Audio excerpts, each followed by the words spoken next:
Welcome to the CTA podcast. Join us as we critically examine the ideological capture of the psychotherapy field.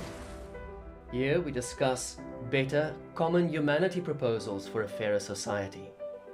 Our discussions are thought-provoking, and our guests are from diverse backgrounds, bringing unique perspectives to the table.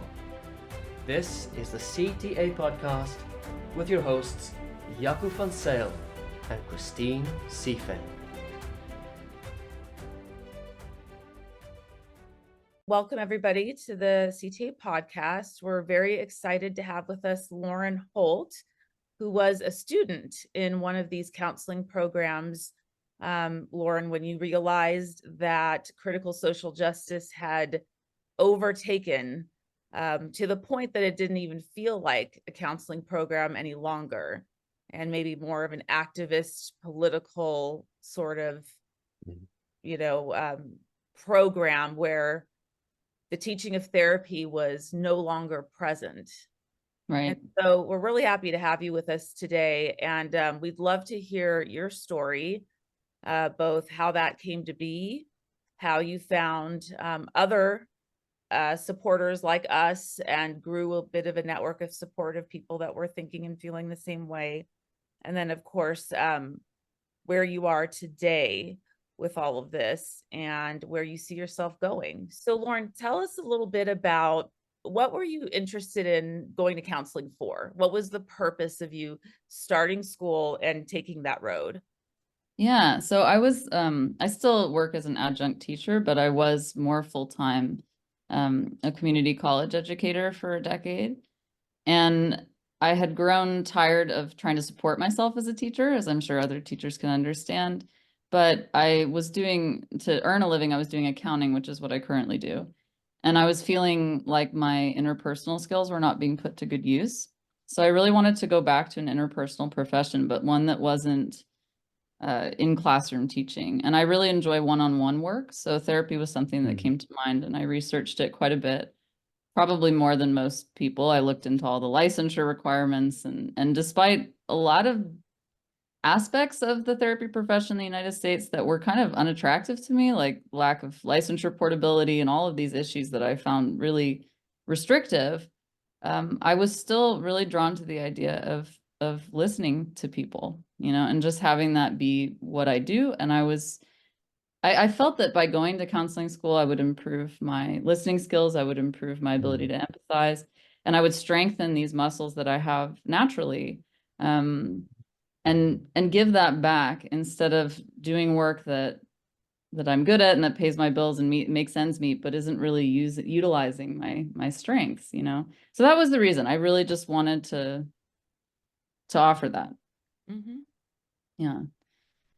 It sounds like you had very clear reasons in your mind as to why you wanted to study counseling or psychological counseling, right? Yeah, for sure. And I had looked at social work and psychology, all the different branches, and I had specifically chosen counseling, not at all feeling from looking at the school websites or anything that it would be just a social justice indoctrination, which is really what it ended up feeling like.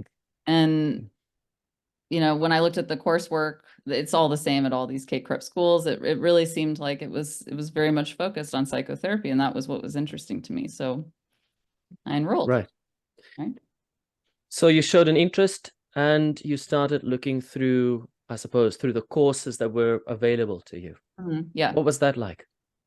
I mean, I was kind of excited. I'd already gone to graduate school before that, some years before, and my experience had been a little bit, it had been positive, but I didn't adore a lot of the classes that I took. I wasn't really invested in it, I suppose, to be perfectly honest. And when I looked at the classes that I would be taking in a counseling program, I really felt like most of them would be quite interesting to me. In particular, I want to point out, like, when I saw multicultural counseling on the list, I was really excited about it. I've been an ESL teacher for years. So I've taught English to immigrants for like over 15 years now. And multicultural interactions are fascinating to me. I love traveling. Much of my family lives in other countries. My mom is a foreigner, so I was really excited about that. And then in the end, that was like one of the worst classes to be in, because it was just all white shaming. Like the whole class was Oh. just shaming white people. Can you tell us a So little bit yeah. more about what that experience was like, being in a Mhm. classroom where that was happening? I mean, you're a white woman, right? Yeah. And Yeah. so tell us a little bit about how that class did not meet your expectations, but instead created a lot of Yeah. disturbance for you, distress. Yeah. Well, I think the first thing that didn't meet my expectations, and this went not just for that class, but my whole experience, was that the classes were not at all structured. So I had been an educator for years, still am.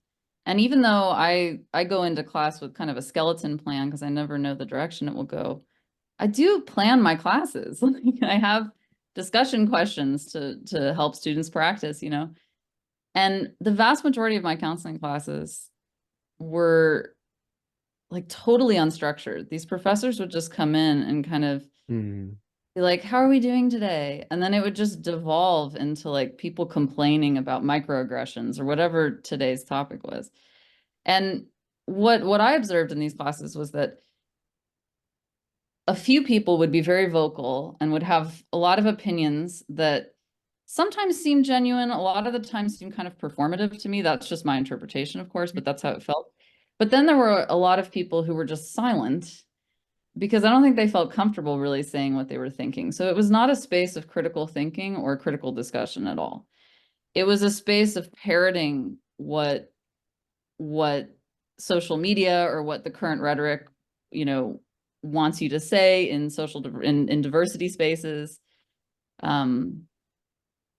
It felt disingenuous to me, and it didn't feel stimulating.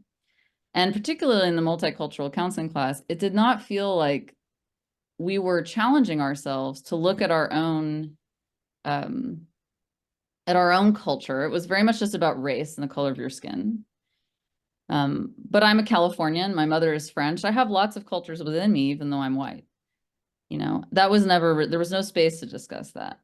There was not, you know, I would have loved to break out into little groups and really interrogate, you know, the biases that we have, because we all have them, and where they come from and why they're there, and be warm towards them and understand that that's part of who we are, but also work on maybe letting them go or growing through them. You know, that's what I really expected from a counseling education, was a challenge, an emotional challenge. And I expected that we would all be strengthening our emotional intelligence. And that's not at all what I felt these classes were about. They were very much, you know, there were prominent theories that were brought to class. You couldn't really question them. A theory, in my view, is a theory. It's not a fact, but that's not how it was presented. You could tell that a lot of people felt really uncomfortable being their true selves. Yeah. So look, multiculturalism is a very interesting phenomenon. Like you said, it is my experience of multiculturalism is always you're visiting a different world, almost a different planet. Yeah. And within that world, you know, certain ways of experiencing life have been captured in language, in cultural practices, in gestures, in religious expressions, in religious formulations. So it's most certainly an adventure to meet the other person within their culture and their worldview. Yes. But isn't it a pity that within this new critical social justice world, even other cultures have been stripped of their richness? Yes. Yes. Everything's distilled. Yeah. Everything is distilled to a few things: a person's race, a person's sex, their sexual orientation, and their culture's history of crimes. Right. That's it. Right. Right. And then obviously they're quite selective in terms of how much weight they assign to that culture's history of crimes. But because if that culture happens to be European, then, you know, there is a heavy, there's way more weight added to their history of crimes compared to, say, the Middle East or the Chinese or the Yes. Burmese and, you know, South America and things like those. Right. Right. Absolutely. So this impoverishing is something, impoverishing of appreciating culture and all the nuances that you encounter when you visit the other person within their world. This impoverishing is most certainly what I've also seen in many multiculturalism courses at Right. university. Right. Mm. You walk on eggshells all the time. So there's this feeling like, you know, for example, I know there was a student in a couple of my classes who I knew, well, I hadn't asked her, but I knew through hearsay that she was more conservative leaning. Most of these programs, most of the students are quite liberal, myself included, but this one student, like, she never spoke in class. And of course she didn't, because probably some of the things that she wanted to question or share her views about, she would have been, you know, lambasted by everyone else. Right. And that's not, to me, that's counter to the entire point of education. Especially what was really like mind-blowing to me is that I was experiencing this narrow-mindedness and this like sterility of conversation in a counseling program. Like the irony of it. Yes. Yeah. Still to this day, I'll have moments where I'm just like, what? You know, like I can't wrap my head around it. And the irony of saying that they're there to train a diverse group of new counselors and all of this. It's like, well, maybe on the surface they look diverse, like a Gap commercial, you know, but if everybody is buying into the same ideology, you don't have diversity, you know? Right. And the other thing too that I want to mention is this obsession with dividing. This is something I notice a lot with identitarianism. It's just this obsession with like dividing people and separating them and not focusing on the universality of the human experience. In the United States, for example, that most of us, the vast majority of us are experiencing like class issues and stuff like this. And these are just completely swept under the rug when you put people into boxes based off of their race or their ancestry, you know, or their sexuality, like you mentioned. Yeah, just to get a clearer picture in my mind, what was the demographics like in that class? How big was the class? Maybe age-wise, in terms of race, maybe? Yeah. So I mean, the classes individually are kind of a blur, but in general, I can tell you that they were usually around, I want to say like 20 people, sometimes fewer. We had some labs that were fewer than that. Sometimes a few more, maybe 25 would be the max. I was one of the older students. I was in my mid-30s when I was doing it. There were a couple students who were older than me. Like the oldest, I think, was about 50. The vast majority were, I want to say, like between 24 and 28, which is pretty standard in the US for graduate school. Many more women than men. Definitely majority white, but the school had clearly made an effort to bring in students of color. So I couldn't really speak to percentages, but there were quite a few Black students, a handful of Hispanic students, not very many Asian students. I think partly because the school was located in the Southeast. So the city that it's in is a very Black and white city, essentially. So there were a lot of Black and white students. But it was diverse, and there were a lot of students who were gay. There were a lot of there were a few trans students. I mean, it was quite a diverse crowd, you know, on the surface, at least. I kind of want to go back to something that you said that just struck me, and I've never really heard it put this way before, but I think this is like, it hits the nail on the head. But you said, you know, if all people end up buying into one ideology, it's actually not diverse. Yeah. So that I think is brilliant, because it speaks to where we've come, where a microaggression now is simply asking somebody about their culture or about where they're from, if they're not originally from the region. And that's something that's microaggression, because we should have already learned, we should already know, we should be doing all of the work. You should know everything about everybody. Right. And so I think that's fascinating. So if you can speak a little bit more to that, and if there were microaggression, what would be labeled as microaggressions in your classroom or among the students? I would love to hear what some of those were, because I think that, you know, what you're saying is diversity is so much deeper than just the color of your skin and your sexual orientation and all of that. It's actually about the diverse thought and diverse ideas and diverse viewpoints, which seems to be sorely lacking in all of these programs. So if you could speak a little bit more to that, we'd love to hear about that as well. What you heard, what you saw. Yeah, I mean, when you asked what would be considered a microaggression, my first reaction was what wouldn't be considered a microaggression. It's like everything is a microaggression, you know, in these spaces. Just asking, like, I remember in one class, I think it was a lab class, one student asked this Black student how she had experienced like this video, and there was this weird energy in the room. Now, I don't know what happened after class, you know, of like, she shouldn't have asked about her experience of this, right? This was something I noticed a lot, was that the students of color were, it was wrong to ask them how they were experiencing anything. Like you were just saying, it's wrong to be curious about someone else's experience because you should already know. And by asking them, you're forcing them to explain their trauma, their struggles. And that brings me kind of, this is a bit of a segue, but I think it's really insulting to focus on people of color as if their entire existence is one of trauma and struggle. And that's kind of what I noticed, right? Is that all these conversations are like, okay, you white people have had everything, you've had no problems. Everyone else has had all the problems. That again is infantilizing people of color, because they don't, it's like saying that they don't know how to live a good life, or they haven't had anything. So that really frustrated me.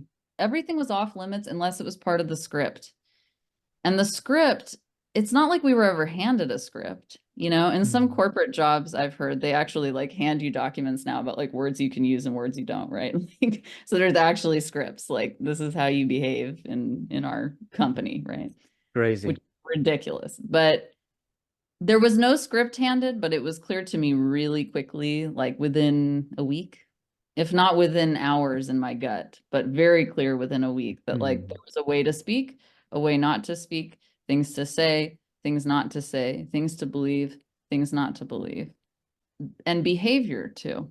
For example, marginalized students, not all at all, but there were a handful who would like come to class but never turn their camera on, which was not, we were on Zoom for this program, which was not acceptable. You're supposed to have your camera on unless you were like really sick or you had some reason. You're supposed to be participating. And I had a classmate who was white who did that one day because she was sick, and she got an email from a professor, you know, saying you need to keep your camera on. And to my knowledge, like no one else was getting these emails, right? So it was differential treatment. It's like, which is not okay, you know? So it just, but yeah, I think what you were saying, like diversity of thought, diversity is not something that is surface level. Right. And diversity of life experience. We've all had different life experiences. I can't look at Jocko and say, okay, he's a white guy from South Africa, so this is what happened to him. I have no idea. All I know about him are the few things that he's shared. That's it. Isn't that the whole point of like being a therapist, is that you go in with curiosity, you know, and you're curious if someone says something that's hard for you to hear, maybe you're curious about why they say it, right? Instead of just instantly making assumptions about them and shutting them out. That's one of my great mentors, who I will always kind of credit for this, is that she said to always keep in mind that as a therapist, you're always curious and wondering. And if you can have those two things as sort of this mantra in your, you know, that's in your head when you're talking to your clients, when you're exploring, even with I've taught too. And I taught graduate students, and that was something that was important to me, is to be curious and wondering about their way of thinking, and also how they apply what they're learning to the clients that they're seeing. So it's almost like the core fabric of what therapy is supposed to be has been dismantled completely. Yes. Yes. But I've thought about returning, that's a kind of long story, to like a different program, not to that one. But I kind of have at this point like an essential distrust of the quality of education that I would get and the kind of space that I would be in, like there's a little part of me that wishes I could have gone to counseling school like 10 years ago, because I think I definitely would have been really seen it through. But the time right now is like, it's like of all the fields in academia, and academia is fraught with this in general, but of all the fields, it seems like the Kool-Aid has been drunk, the most. Yeah. So who would have been the students who would take offense at microaggressions, for instance? Would there have been some activist students who would have acted as allies, for instance? Would there have been students who would have bought into this victimhood identity, and that they themselves are exonerated of all responsibility or culpability for their contribution to a certain dynamic, so they were pure and infallible, and they could only be the ones who could be offended, right? And their projections were taken as actual truth, as objective truth, and the way they experienced the other person's intentions were taken as true. That was the other person's intention for asking that. Yes, that's a really instance, pertinent question to what happened to me, because basically, in short, the reason why I didn't continue the program, like a very short version of the story, which you can read on the CTA website, I have an article about it. Yeah. That the school was having problems. A lot of students were unhappy with the professors. And so they started this mediation between students and professors.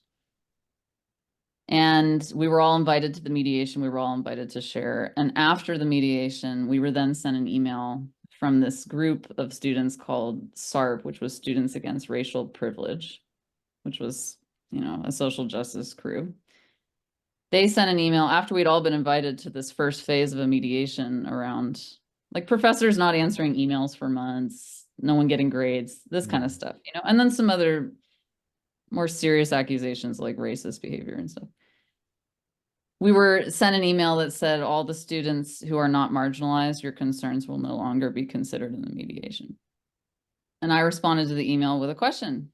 And my question was, so what about those of us who are not marginalized? Where are our voices going to be heard? And that was the question. I was like, that question was kind of public through this discussion. And not a majority of the students at all. I think there were like 300 people in the program. So I don't know, 20, maybe 30 people, but very vocal people, most of whom I'd never met in class, jumped on me through this platform, called me a bigot, a racist, wrote all sorts of horrendous things to me. I received like a couple 10-page letters about how I don't know my impact on others, how traumatic that question was, like really traumatic for me to ask why everyone's voice isn't being heard in a program. Like, that's not really traumatic. It's a lot more traumatic for me to be attacked by a billion people. Like, let's be real, And so to get to your question, Jocko, the school punished me, which if it's relevant, we can talk about how they did that. But they punished me, but none of the people who wrote me hate mail, like very incendiary hate mail, were punished at all because they had marginalized identities. Right. They were exonerated. They were trans, they were Black, they were whatever. And there were a couple, to be fair, a couple straight white girls who joined in with that, because I think that's what, it's certainly the safer thing to do if you want to stay on the wagon. Well, it's the safer thing. It's also the most rewarding thing. Sure. So you signal your morality, your aggressive, destructive morality. And not only that, there is intense sadistic pleasure in destroying or spoiling the other person while imagining in your mind that you're doing the good thing. So yeah, very much so. It was very much like some voices are definitely true. Some experiences are definitely true. One student wrote me this epic, I mean, the only word that comes to mind is like mansplaining, this concept of like just telling someone what they should be doing or what they should be experiencing.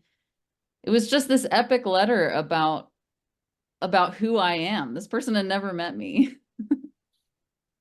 Right. you know. You're And just again, a token. right. And again, it's like that question that I asked, it was an important question to ask. A lot of students texted me privately and said, thank you for asking that. Like, because they were white students. My friend, one of my classmates said privately to me that she's white and bisexual, and she said, well, I guess I'm just not marginalized enough.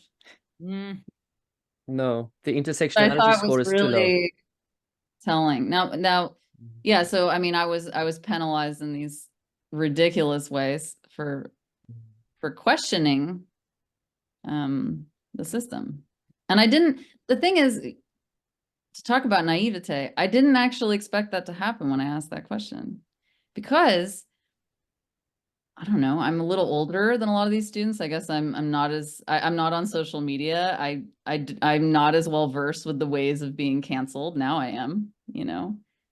And I felt like in a program, we should be able to ask respectful questions. We should be able to challenge and talk about things. So I was really quite shocked, actually, by how volatile that discussion soon became. It's Yeah. interesting that you mentioned the students that were in support of you, because on the professor side, I had gone to the same school that I went back to teach at. So I saw kind of the arc of social justice movement compared to when I started there to when I came back and taught years later. But it was interesting to me how many students came to me privately and said, I'd love for you to be my academic advisor. My academic advisor isn't hearing me. I'm feeling, judged or whatever it was. And I thought about that and said, well, gosh, there's nothing that I'm necessarily saying in class directly that is protecting or not protecting one group of people. But there was an essence in the class of curious and wondering, an essence of let's talk about diversity of thought, let's talk about multiple viewpoints, an essence of there are multiple theories, even let's discuss what those are.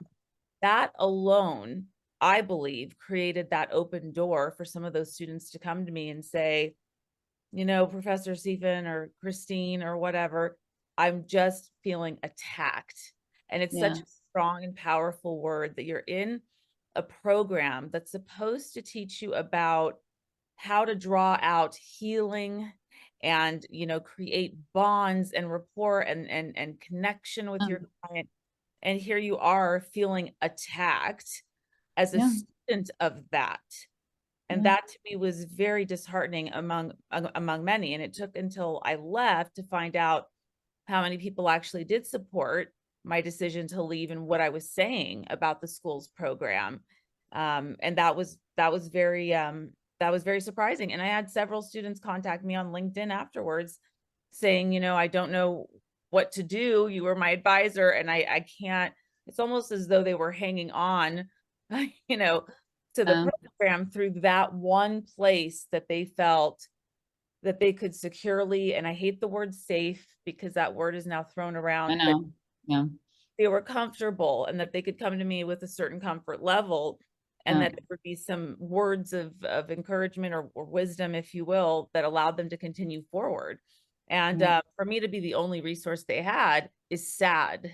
It's sad to me that I'm not studying it anymore. Part of me is like kind of a realist. So if this is the way these programs are at the moment, maybe they're not a good fit for me. So, I'll do something else. But I do think it's sad that they are that way because, yeah, I mean, the new wave of counselors, at least that are being trained now, ever since I think 2020 is really when this started getting out of control. I don't feel like they can work with like half of America. Correct. To be honest, like No, they can't. I remember when I got all that hate mail, I was like, okay, so all I asked was a question about all of us being able to have a voice. And this school was in Louisiana. It was in New Orleans, which is notoriously very liberal, but Louisiana is notoriously very not liberal. And when you get your, appointments to gain licensure hours, if you're trying to do it down there, the chance that you're going to be outside of New Orleans is pretty high. And the chance that you're going to be with very conservative Americans is really high. And I'm like, so this is the preparation that they're getting. Like they can't even, it's like the hypersensitivity. Like you're so sensitive to someone asking a question that that's traumatizing for you, yet you are going to go become a therapist. And the gatekeeping, right? Like why this whole idea of gatekeeping and that the professors gatekeep and keep people out who are not fit for the profession. It's like I was gate kept out because I asked a question and people who wrote hate mail on a public space were kept in. Yes. And just from behind this, I've shared this a few times, but from behind the scenes, I was part of the admissions team for a while I was teaching. And there were specific things we were to look for. So the program itself was very self-selecting on what it was going to allow in, who they were going to allow in, and why. And we were given some pretty strong, direct. It wasn't even indirect. It was very direct questions to ask, and here are the acceptable answers. And if the person doesn't mention, and now the questions I'm talking about were about the social justice arm. So they could have done poorly on every other area of that interview, but if that social justice arm was exactly what they wanted to hear, we were selecting for that. So we were fundamentally changing the education environment and the program in a direct way by pulling people in that we knew would be activists and keeping people out that just wanted to learn how to be good clinicians. Yeah. And I wrote a few things down here while you were talking. I think it is important to notice that the discourse within these training courses is a moralizing discourse. Yes. So it is not just a matter of training people on how to become good counselors, how to be good listeners, how to recognize the other person's experience and explore it, and then invite them to come on this adventure of exploration. Yes, safety or security would be necessary because within this exploration, you will encounter certain dark and unwanted aspects of yourself. Yes. That is not the discourse within which these training courses are taught. Yeah. It is a moralizing discourse where a person is tested as to how well they grasp the doctrine, the doctrine of social justice. And if you dare not grasp it adequately, you will be shamed. Yeah. You will be condemned. Look, you're condemned by default if you belong to the cursed, condemned class or classes. You're exonerated from any responsibility, accountability. If you happen to have a high enough intersectionality score, then you can be as destructive and as heinous in what you do and say. You will always be exonerated from it. So I also get the impression that there were quite a few double binds or, occasion for ambush, where you would be invited to participate only to be tested enough and to be ambushed with condemnation, or you'd be expected to be kind and to be curious to people of another race, another sex, another sexual orientation, whatever the case may be, and then again to be pounced upon because you showed a microaggression. So these double binds are spaces which we typically associate with the development of psychosis. Right. Yes. Right? Yeah. I mean, that is from a systemic perspective. Yes. That would be some of the factors present, especially in early life of an infant. One of these factors would be the double binds, where a child would be invited to participate, say, invited to embrace the mother, only to be punished for doing it. Yeah. So I don't know which of what I said actually resonated with your experience. Well, all of it. But definitely this feeling that you can't win. Like Set up that way. Yes. Yeah, if you're, like and to my story about being invited to this mediation and then being shut out of it because I'm white, being shut out even further because I asked why we were shut out. That's a perfect example, right? Of I remember feeling some hope when I was invited to the mediation that this program's lackluster quality might improve. You know, I was like, oh, wow, this is really great. Like a lot of students have voiced enough complaints. Somebody's taking this seriously and they brought in a mediator, and this is wonderful, you know? And I remember leaving the 2-3 hour like large group mediation and feeling like, okay, you know, maybe things are going to get better, and I am in the right place, you know? And then how twisted it was to see that email. Yeah, I feel like if you're of certain, you know, identities, you can't really win in this world right now, especially if you're a straight white guy. Like, Oh, that's the worst. give Yeah. up, you Yeah. know? It's the only thing I have going for me is that I'm a woman. But to go back to lived experience again, it's like not all Black people have had the same lived experience. So to assume that someone will have a better experience with a counselor who's of the same race, it's possible, maybe statistically it's true, but I don't necessarily think that that's always the case. Like your lived experience can cross, you can have a similar experience as somebody who presents differently than you. That nuance is not at all respected in this way. There's no nuance whatsoever. You know, None. it's all good and bad to talk about this moralistic indoctrination. It's all black or white, good or bad. There's nothing in the middle.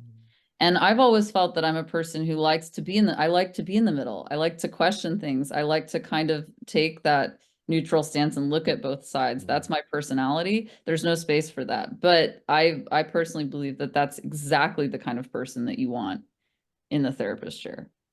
Well, yes. And you know, what's interesting is that a group that would be considered marginalized, let's say a Latino family, even here in Southern California, who are immigrants who have, you know, migrated here for various reasons. And the fact that if you were to pull that family together into a therapy office, and it was a family, let's say, that was very Catholic and that practiced their religion very devoutly, this is a marginalized group. Let's say they didn't even speak English. Okay, so let's add another layer to this marginalized group of people. And you were to bring them into this room and you were to tell them that their son is gay. Okay, the reaction that that family would have potentially, I'll say, could be very painful, very dismissive, very much not accepted. So when looking at, well, gee, Christine, this is something that came up in a couple of my classes. I would never work with closed-minded, you know, adults or closed-minded families. And I'd say, okay, would you work with inner city families that come from lower income neighborhoods? Oh, absolutely, Christine, they're marginalized. What if I were to tell you the big majority of them, okay, do not believe in having a child that's gay, lesbian, bisexual, you know, trans, then what would you do with them? And I mean, you could hear tumbleweeds throughout the classroom. That's something they couldn't answer.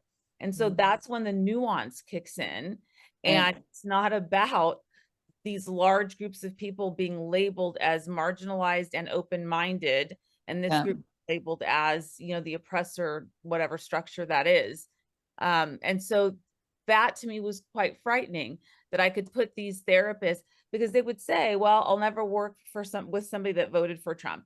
I'll never work with somebody who I deem to believe is sexist or is whatever, any of the million isms that are out there, racist, etc.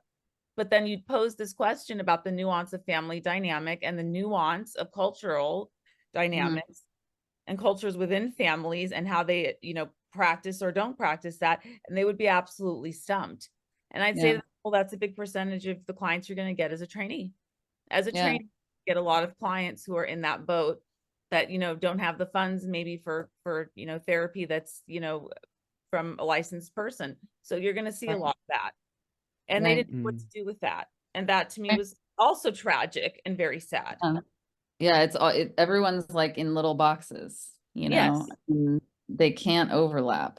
Yes. And when you suggest that that a box might overlap with another, you're met with like aggressive reactivity. I want to mention something about what you said around having a therapist that may have had similar life experiences to what you had. I understand that request. because it is a request of recognition. In other words, I want to sit with someone who could adequately recognize my experience. And that is great. That's the basis for a secure therapeutic process. Right. But we also need to keep in mind that therapy, as everything, or one of the things that therapy involves, is this process of exploring what has been left unexplored. Right. If you have a therapist that has had similar life experiences to you, the likelihood is also there that they might have certain blind spots that are also similar to yours. Right. So certain things might be left unexplored because of that resonance of blindness that might be there. Right. Right. So it has its pros and cons. You mentioned having a more of a centrist, to be in the middle type thing, to not just take everything at face value, to question. And I think that is something that one needs to keep in mind as well around wanting a therapist that has had similar life experiences to yours. Right. When you were sharing that, I was thinking about something that happened at this program. We had a lab class that was supposed to be our multicultural counseling lab, but it was basically a critical race theory training camp. And this class was much smaller than the others. I think there were only like 8 or 10 of us in it. And the school intentionally segregated the races of students for this group. So Black students did it together. White students did it together. There were not a lot of Hispanic students, so they got thrown in with the white people, of course, Right. So they were not BIPOC? I wasn't part of it. But anyway, most importantly was that the Black students were not at all mixed with us. And the argument was because this was a very sensitive topic, race in America, all this kind of stuff. And we don't want the Black students having to answer all of you white students' questions. They're already traumatized by doing that their whole lives. Regardless of whatever truth there may be in that, I don't know, because I'm not Black. I felt like, how am I supposed to learn about another person's experience if I can't be in a class with them? Like, and again, there are some things that myself and Black Americans probably share because we're all living in the same country, but there are things that their life experience has been different, because of their race. How am I supposed to learn more and become more competent to be able to work with anybody, where I'm in the position, like Christina's saying, where I'm working with, any person that comes into a training center, if I can't even interact with students of different, racial identities in class? Right. How is that productive? And why would we do that? It's not. Yeah. It's not. No, it's not. But there's a strategy behind it. They want to keep the space precarious. They want to keep the space so doubtful and so suspicious that certain people would have to stay on their toes all the time. They need to keep the ambush imminent all the time. And what do you think that is the intention for that? What do you think is the reason for that? Like, what is the ultimate purpose of keeping everyone on their toes? Many of these people are students of the Frankfurt School, critical theory and psychoanalysis. They know how to demoralize. They know how to create a space where a revolution would be easy or easier. So they have utopian fantasies. There is a philosopher and psychoanalyst called Joel Whitebook, who wrote a book a while ago called Utopia and Perversion.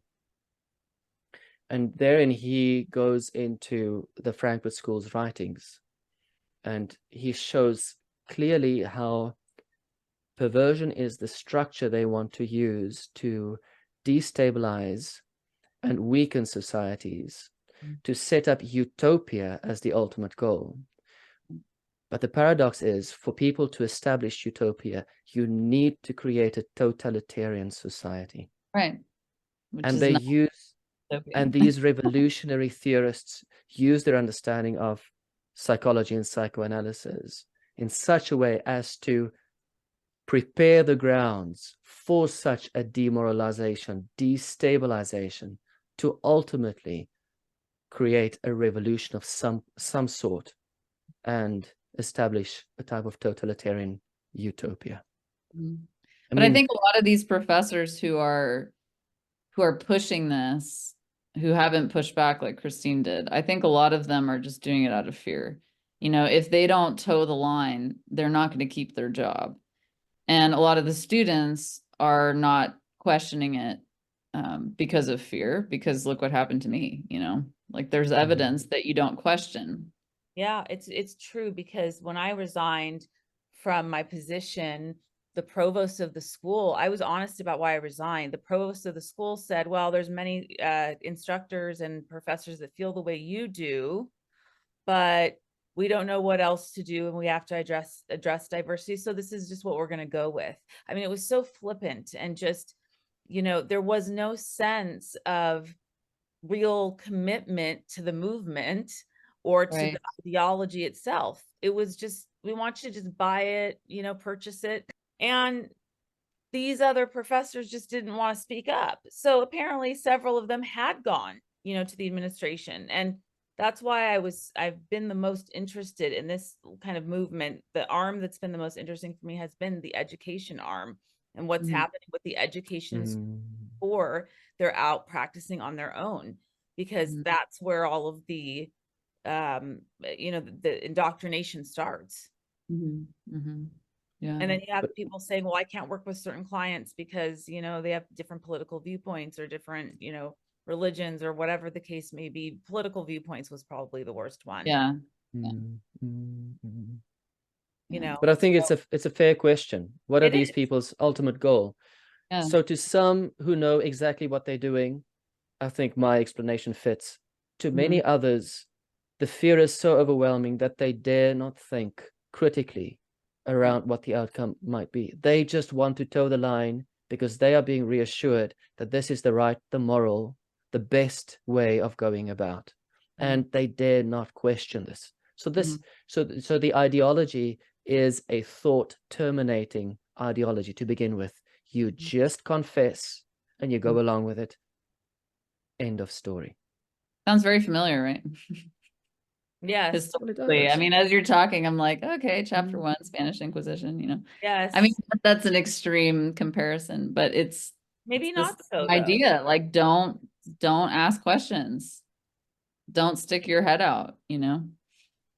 In your article on the CTA website, you mentioned something about your supervisor and the scapegoating that you had been subjected to. So, in brief, after I asked that question and after I was, you know, jumped on by all of these students in this email platform, I guess is how you would describe it.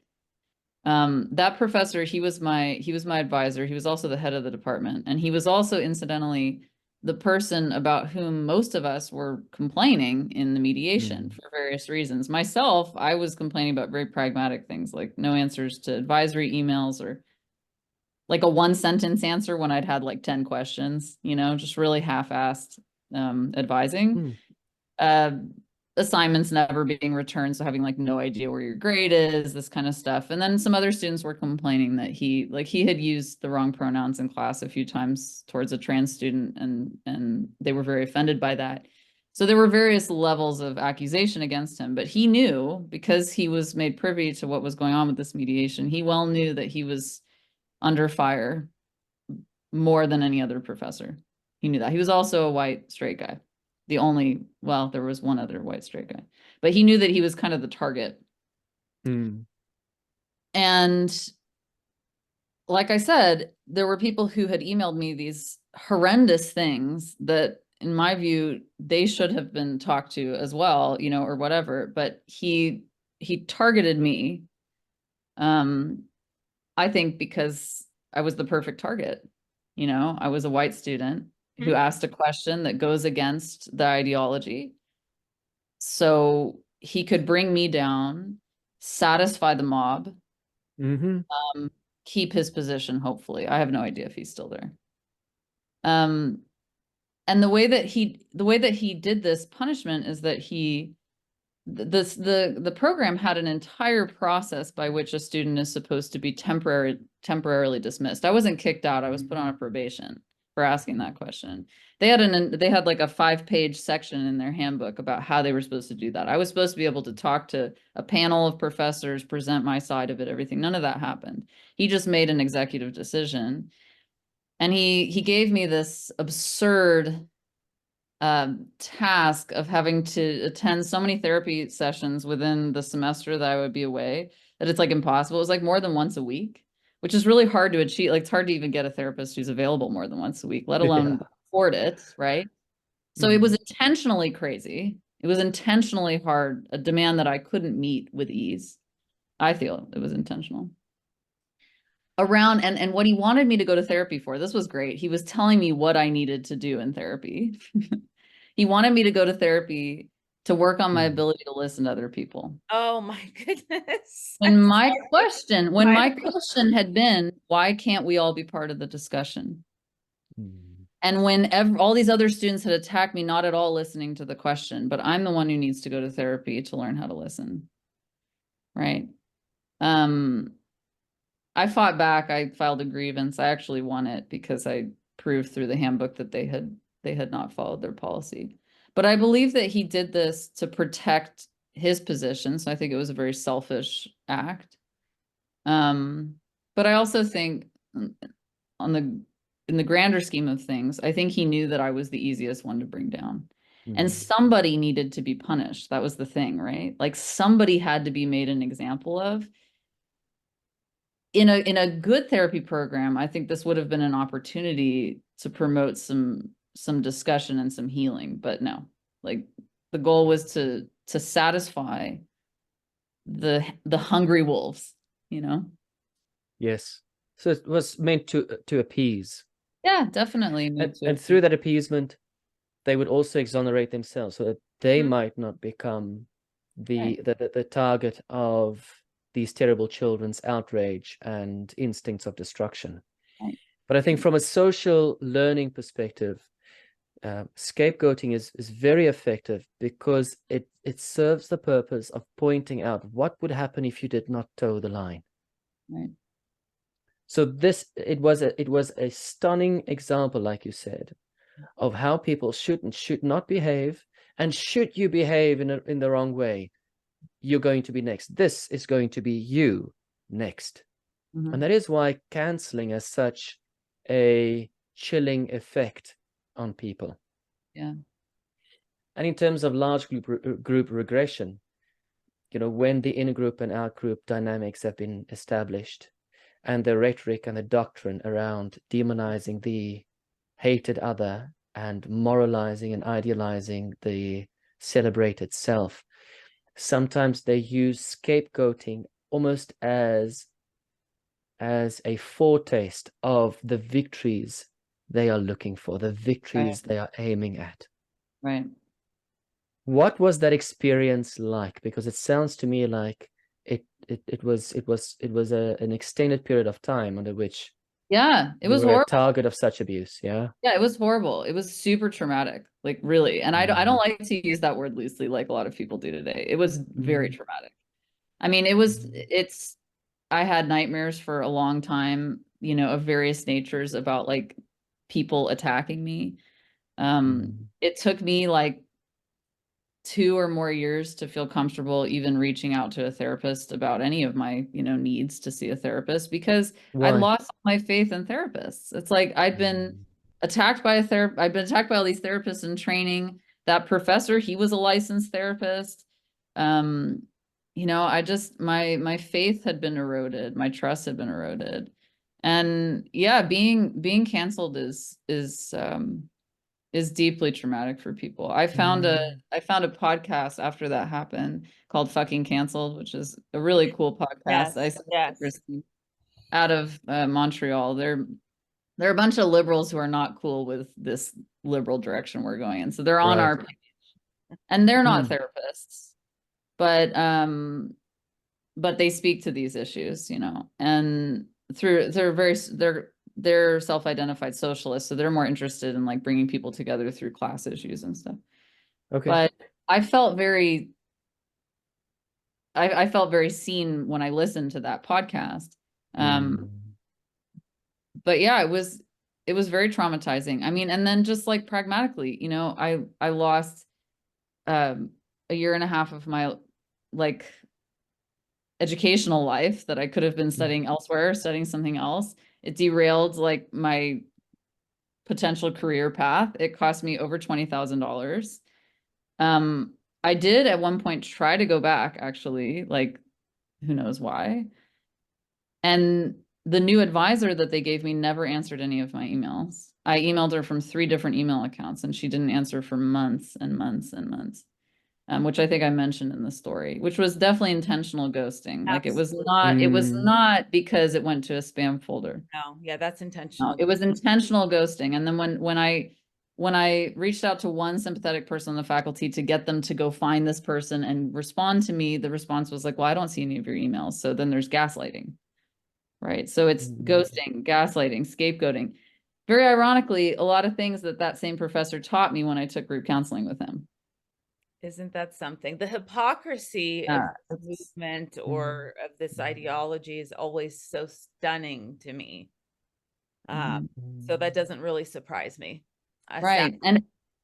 And if you see that, if you are, I don't want to use the word intelligent because that's kind of maybe rude and judgmental, but if you're able to see the hypocrisy, you're already in a precarious position.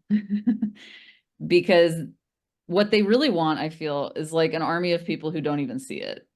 Right. Like Because blindness. if you see it, how long can you endure that without saying anything? I had a couple of friends in that program who were very much on my side with all of this, but they did stay and finish. I haven't stayed in touch with them. Now they're going to have to go through licensure, you know, potentially in spaces that are full of the same thing for 3 to 5 years, depending on how long it takes them, you know, in our absurd system. So what was the moment where you decided enough's enough, I need to speak out? Was it a single defining moment? Was it a bunch of moments kind of piled up together?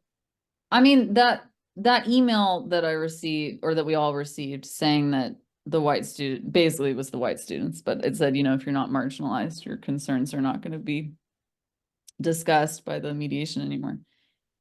That was definitely the straw, you know, the metaphorical straw that broke the camel's back, because I remember seeing that email, and it's not like I instantly responded. I wasn't, you know, that reactive, but I responded within the same day I got it after thinking about it, because I was like, this is mind-boggling to me.